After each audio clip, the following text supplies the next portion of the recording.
말씀 욥기 22장 21절에서 30절까지의 말씀입니다. 제가 갖고 있는 구약성경 783페이지입니다. 찾으신 줄로 알고 우리 같이 합독하도록 하겠습니다. 21절부터입니다. 시작. 너는 하나님과 화목하고 평안하라. 그리하면 복이 내게 임하리라.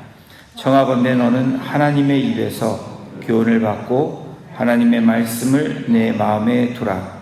내가 만일 전능자에게로 돌아가면 내가 지음을 받을 것이요 또 내 장막에서 불의를 멀리 하리라. 내 보화를 티끌로 여기고 오빌의 금을 계곡의 돌로 여기라. 그리하면 전능자가 내 보화가 되시며 내게 고귀한 은이 되시리니 이에 내가 전능자를 기뻐하여 하나님께로 얼굴을 들 것이라. 너는 그에게 기도하겠고 그는 들으실 것이며 너의 서원을 내가 갚으리라. 내가 무엇을 결정하면 이루어질 것이요 내 길에 빛이 비치리라. 사람들이 너를 낮추거든 너는 교만했노라고 말하라. 하나님은 겸손한 자를 구원하시리라. 죄 없는 자가 아니라도 건지시리니 내 손이 깨끗함으로 말미암아 건지심을 받으리라. 아멘. 엘리바스의 세 번째 권면이라는 말씀으로 함께 말씀 나누겠습니다. 오늘 본문은 어제에 이어서 욥의 친구 엘리바스가 욥에게 마지막 권면의 말을 하고 있는 장면입니다. 엘리바스의 입장에서는 지금까지 세 번에 걸쳐서 권면을 욥에게 하고 있지만 엘리바스는 끝까지 인과법칙을 이야기하며 욥에게 죄를 자백해라 라고 요청하고 있습니다. 엘리바스와 친구들의 말에도 그런 아랑곳하지 않는 이 욥에게 욥은 반응을 보이지 않습니다. 오늘 엘리바스는 욥에게 마지막으로 뭐라고 얘기를 하냐면 오늘 본문에 나와 있는 하나님께 회개하고 용서를 받으라 라고 권면하고 있습니다.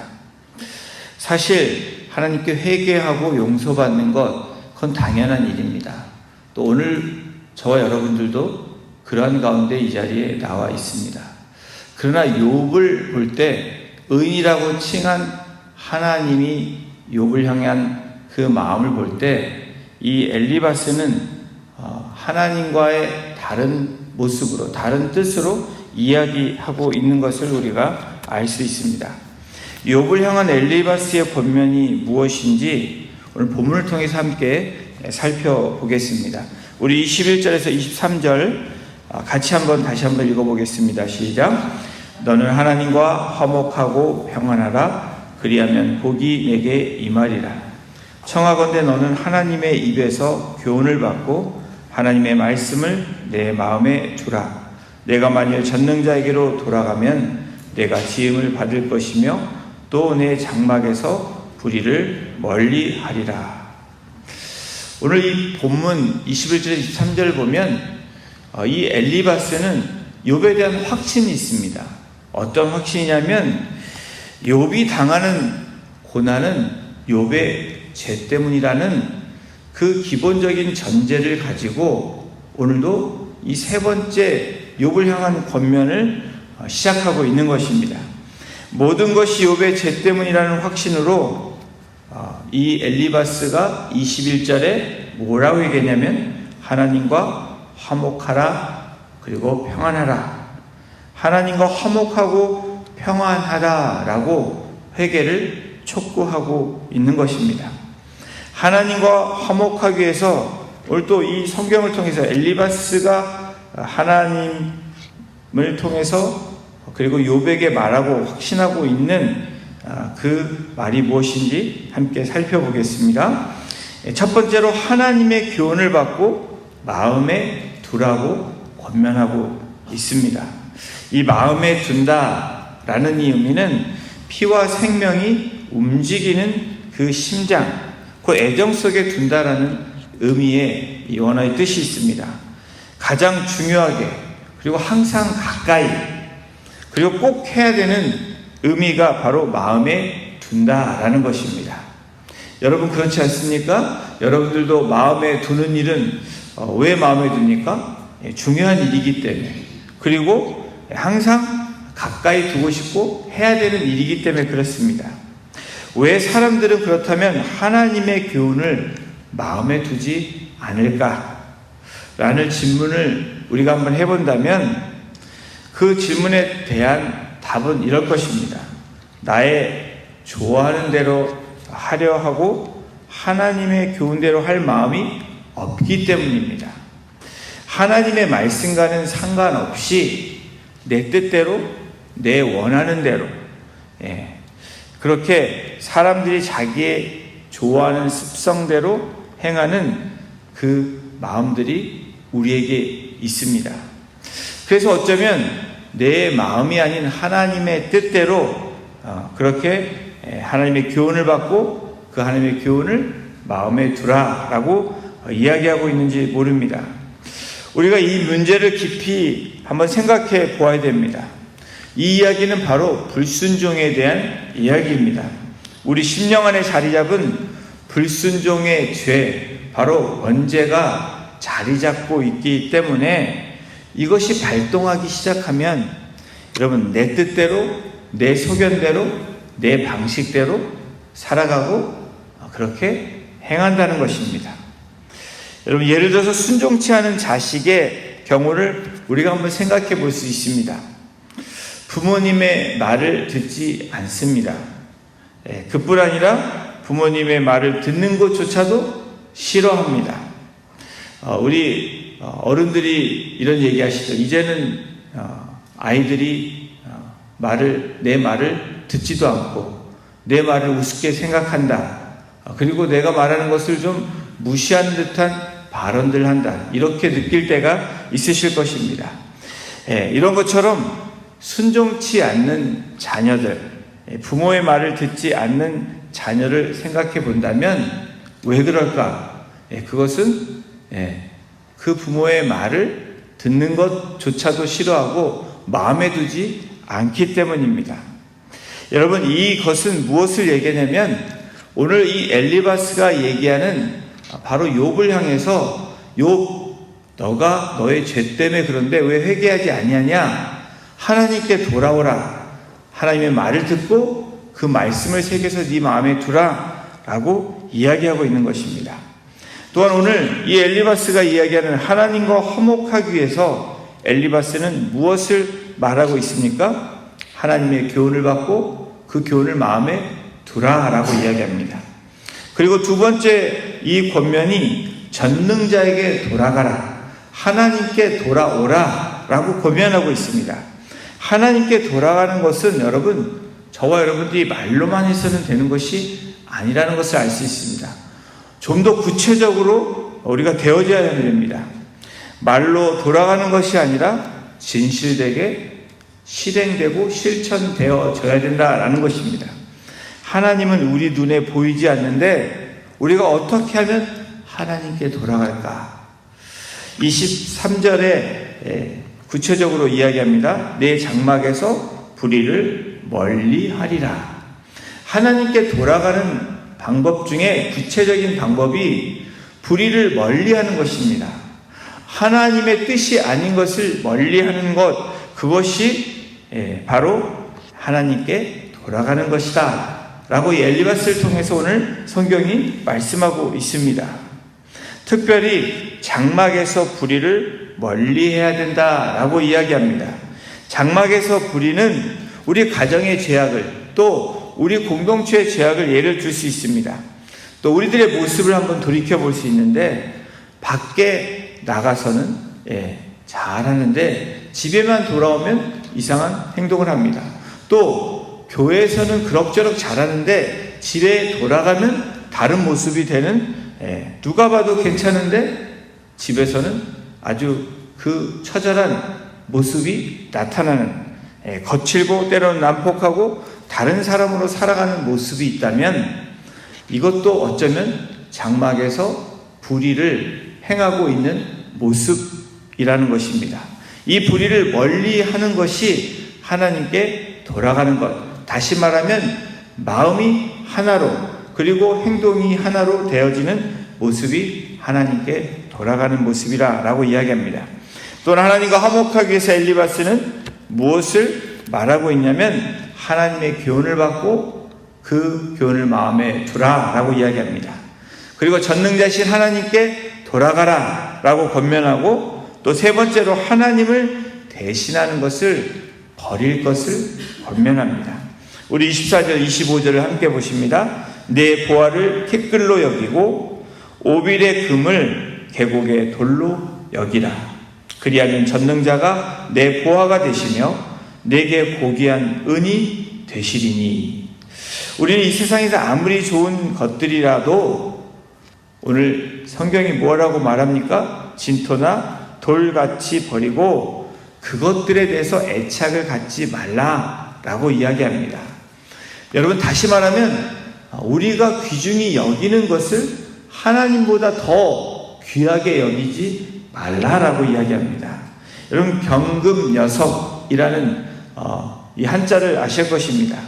황금 보기를 돌같이 하라 하면 여러분 더 생각나시죠? 최영 장군이 이야기한 견금여석이라는 뜻입니다. 이 말은 지나친 욕심을 부리지 말라는 뜻으로 대의를 위해서는 부귀영화를 생각하지 않는다라는 것입니다. 여러분, 대의가 무엇입니까? 우리에게 대의는 하나님 나라입니다. 우리에게 대의는 하나님의 뜻입니다. 하나님의 뜻을 위해서는 우리가 갖고 있는 또 우리가 취하고 싶어하는 우리가 원하는 것들보다 더 귀하게 여겨서는 안 된다라는 것을 말씀하는 것입니다. 대신에 그 보화를 하나님을 위해 바칠 때, 우리가 원하는 것들을 하나님께 드릴 때에 여러분 그것들보다 더 좋은 하나님을 소유하게 된다라는 겁니다.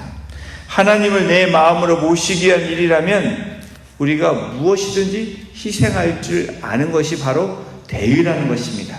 큰 뜻이 무엇입니까? 여러분, 우리가 무엇인가 목표를 향해서 우리의 뜻을 이루는 것이 큰 뜻이 아닙니다. 우리에게 큰 뜻은, 대의는 우리의 뜻과 우리의 골과 우리의 목표가 아닌 하나님의 뜻과 하나님의 의와 하나님이 원하시는 방향으로 살아가는 것이 바로 대의라고 이야기하는 것입니다. 다시 말하면 이 땅 가운데 보화를 쌓아놓는 것이 아니라 하늘의 보화를 쌓아놓는 바로 산상수훈에서 예수님께서 말씀하시는 그 말씀과 연결되어 있는 것입니다. 엘리바스가 말한 하나님과 화목하면 어떤 축복을 받는지를 오늘 말씀하고 있습니다. 우리 26절을 함께 보십니다. 이에 내가 전능자를 기뻐하여 하나님께로 얼굴을 들 것이라. 여러분, 하나님과 화목하면, 하나님과 관계가 온전해지면 어떤 복이 우리에게 임합니까? 우리가 하나님을 기뻐하게 된다는 것입니다. 여러분, 우리 심령 가운데, 우리의 삶 가운데 하나님을 기뻐하는 그 삶이 된다면 여러분, 다른 기쁨이 그것을 여러분 뺏어갈 수 없습니다.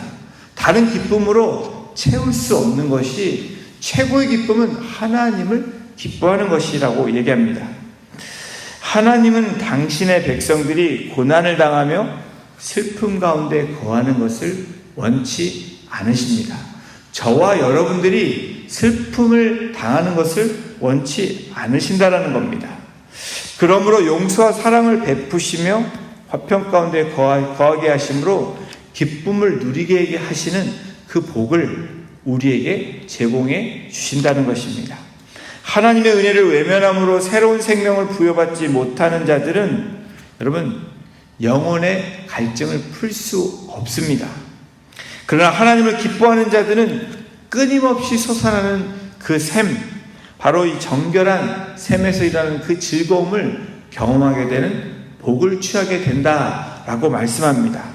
또 하나님과 화목하면 어떤 축복을 받는가? 오늘 본문에서 말씀하는 그 말씀은 기도가 열리고 기도 응답이 되어진다라고 이야기합니다. 27절을 보십시오. 너는 그에게 기도하겠고 그는 들으실 것이며 너의 서원을 네가 갚으리라. 전능하신 하나님께서는 우리가 성실하고 정직하며 간절한 마음으로 하나님 옆에 기도하면 그 기도에 응답해 주시고 그 기도에 보응해 주신다라고 말씀합니다. 마음의 소원을 그분께 아뢰고 인내함으로 기도할 때 우리의 구하는 바를 아시고 이루어 주시는 하나님께서 응답해 주신다는 그 축복의 말씀입니다.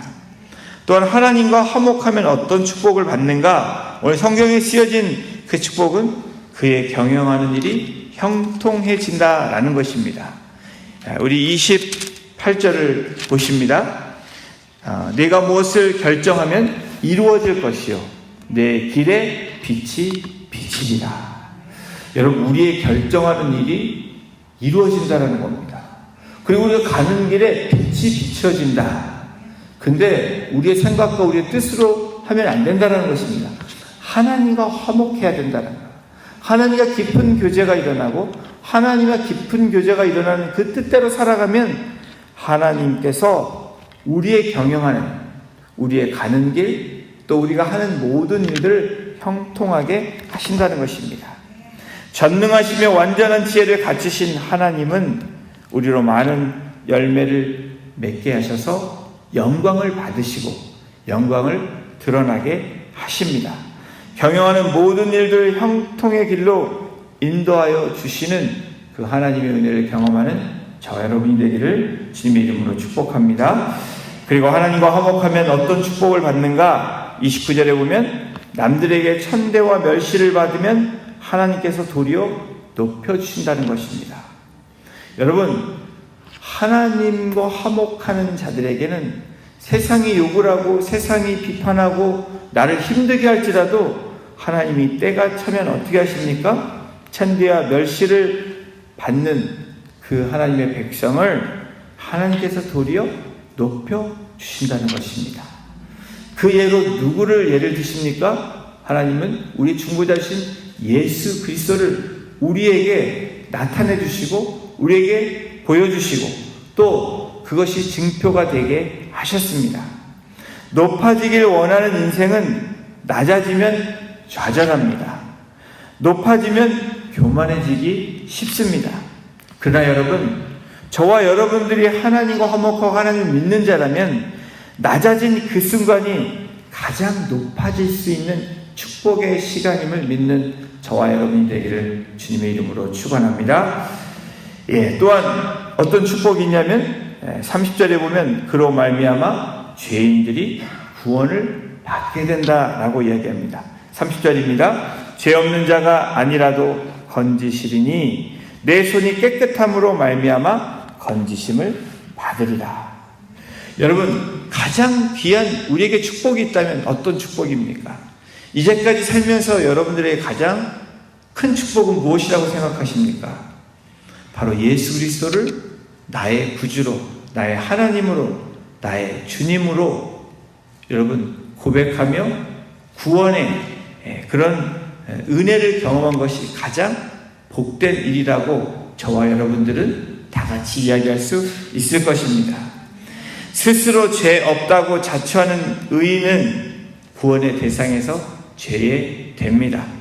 오직 자신의 죄를 인정하고 겸손히 엎드린 자에게 하나님의 구원은 임하고 하나님의 은혜는 늘 충만해진다라는 겁니다. 마태복음 9장 13절에 주님이 뭐라고 말씀하셨습니까? 내가 의인을 부르러 온 것이 아니라 죄인을 부르러 왔노라 라고 말씀하시고 계십니다. 여러분, 오늘 이렇게 쭉 욥기 22장 이 후반부를 읽으면서 이 엘리바스의 권면, 이 엘리바스의 권면을 통해서 오늘 하나님의 이 성품과 하나님의 행하신 그 일들을 볼 때 엘리바스의 말은 틀림이 없습니다. 구구절절이 맞는 말씀입니다. 저와 여러분들이 아멘으로 그렇게 응답했고 그렇게 믿고 또 그 지금까지 살아왔습니다. 그러나 여러분, 오늘 이 엘리바스의 권면은 욥에게는 공허한 것에 지나지 않았다라는 것입니다. 욥의 삶을 알지도 못하면서, 욥과 하나님과 관계를 알지 못하면서 자기 생각대로, 자기 판단대로 그렇게 자기가 이제까지 해왔던 알고 있는 지식대로 그렇게 결론을 내렸다라는 것입니다. 하나님의 사랑과 공의의 잣대가 아닌 자신의 공의로, 그리고 하나님의 사랑과는 상관없이 그렇게 욥에게 얘기하고 있는 모습을 우리는 발견할 수 있습니다. 여러분, 그러나 사실 오늘 본문의 말씀 자체를 저와 여러분들이 죄인의 모습으로 이 말씀을 취한다면 이 말씀은 우리에게 생명의 말씀이 되고 우리에게 놀라운 은혜의 말씀이 됩니다. 욥에게 적용되는 그런 부분은 아니지만 우리의 삶에는 분명히 적용됩니다. 이 엘리바스가 구체적으로 지적할 수 있는 욥의 잘못과 죄를 정확하게 말하지 못하는 것을 우리는 본문을 통해서 지금까지 살펴보았습니다. 이 엘리바스와 또 이 세 친구들, 이 친구들의 모습은 욥에 무슨 죄를 지었는지는 알지 못합니다. 그저 인간부와 유대의 전통적인 모습, 그 모습의 잣대로 욥에게 회개를 촉구하고 있는 것입니다. 욥이 하나님께 겸손하지 않았다기보다는 자신들의 말을 듣지 않는 욥을 향해서 그 태도의 문제에 화가 나 있었는지도 모릅니다. 이와는 별도로 오늘 본문이 또한 이 욥을 향해서 엘리바스가 말하는 이 권면이 여러분 우리에게 적용하면 어떻게 해야 될까? 엘리바스와 같이 옳은 말을 할 때가 있지만 가르침과 훈계가 교만한 태도가 담긴 말이라면 여러분 그것은 우리가 권면자로 또 이 위로자로 얘기하는 태도는 아니라는 것입니다. 우리는 여전히 하나님 앞에 죄인의 모습입니다. 누군가를 권면한다고 말하고 누군가를 그렇게 위로한다고 말할 때 우리의 생각과 우리의 감정과 우리의 뜻이 아닌 하나님의 사랑으로 겸손한 가운데 하나님의 말씀을 권면해야 된다는 것입니다. 우리는 겸손한 마음으로 남을 낮게 여기는 참된 위로자가 될 때 우리 이 엘리바스와 또 이 두 친구들처럼 그런 실수를 범하지 않게 된다는 우리에게 적용하는 하나님의 말씀을 오늘 우리에게 말씀하고 계십니다. 사랑하는 성도 여러분, 오늘도 우리는 십자가 앞에 무릎 꿇는 자가 되어야 됩니다. 그 이유는 하나님의 뜻, 하나님과 화목하기 위해서입니다. 이미 화목제물로 십자가에서 피 흘리시고 우리를 위해 대신 대속하신 예수 그리스도를 우리가 믿는 자라면 오늘도 겸손한 마음으로 다른 사람을 나보다 더 낮게 여길 수 있는 그런 참된 위로자, 그런 권면자가 되시기를 주님의 이름으로 축원합니다. 우리 같이 이 시간 기도하겠습니다. 하나님 감사합니다.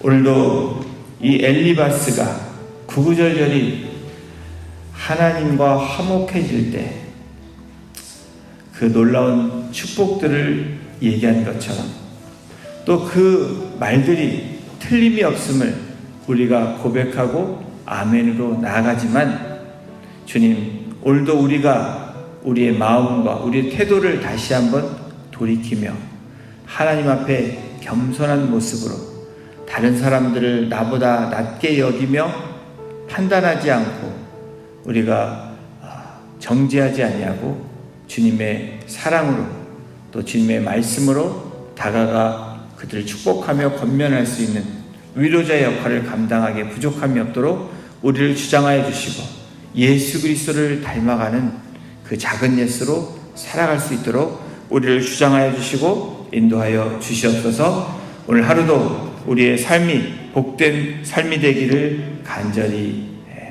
주님 앞에 간구하며 이 모든 말씀을 우리를 보내주신 예수님의 이름으로 감사하며